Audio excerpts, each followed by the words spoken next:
Do you check your mutual funds NAV manually every day and type it into Google Sheets? After today, you will never have to do that again. Just one API script code and your NAV will update itself daily automatically. Hi everyone, welcome back to Finance with Vicky.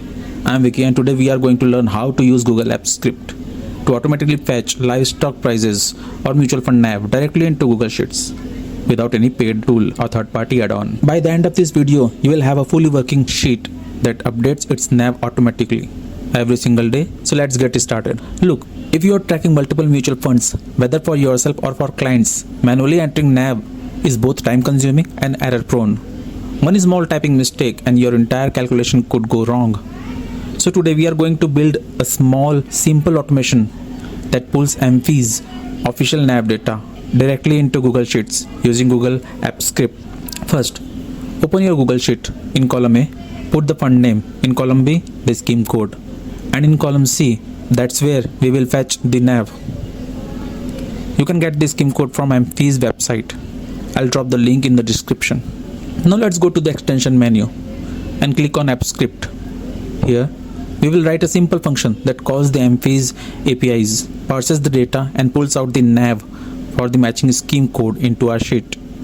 Inside the function, we are using URL fetch app to bring in the data, then splitting that data so we only get the information for our specific scheme. You'll find the complete code in the description. Just copy paste it and add your scheme code. Now for the most exciting part.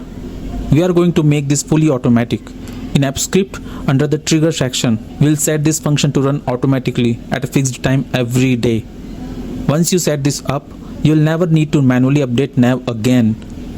You could be asleep and your sheet will still be updating itself. If you are a financial advisor or you track your own portfolio, you can use this exact same structure for stock prices too. You'll just need to change the API endpoint. You can also add conditional formatting like green when NAV goes up, red when it goes down. If you found this video helpful, please hit like and subscribe to the channel because we will keep bringing you practical Excel, Power BI and automation content like this. Let me know in the comments which automation would you like to see next. See you in the next video. Thank you.